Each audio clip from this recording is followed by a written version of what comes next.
இதான் முள்ளு சீத்தாப்பழங்க, கேன்சருக்கு மருந்துன்னு சொல்லுவாங்கள்ல அந்த பழம்.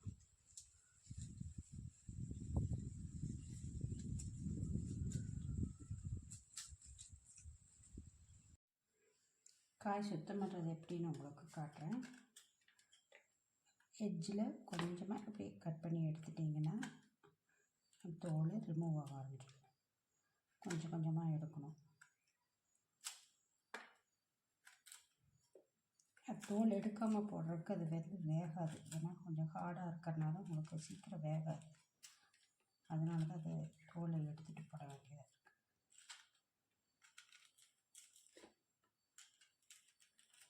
கொஞ்சம் கொஞ்சமாக ரிமூவ் பண்ணிங்கன்னா வந்துடும்.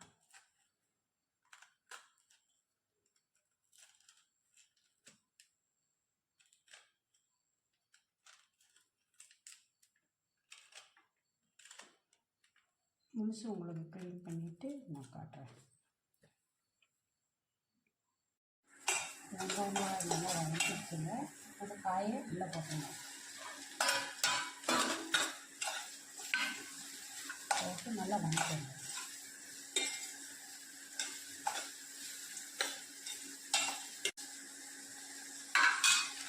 இதில் இப்போ நம்ம கொஞ்சம் மஞ்சள் தூள் போட்டுங்க.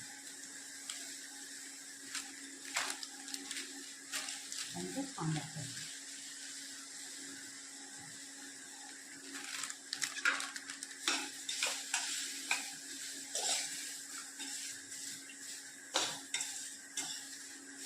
கொஞ்சம் தண்ணி ஊற்றி வேக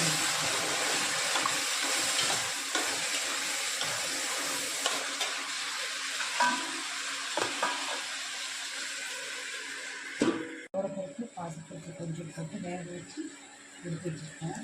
தக்காளி பழம் வச்சுருக்கோம்.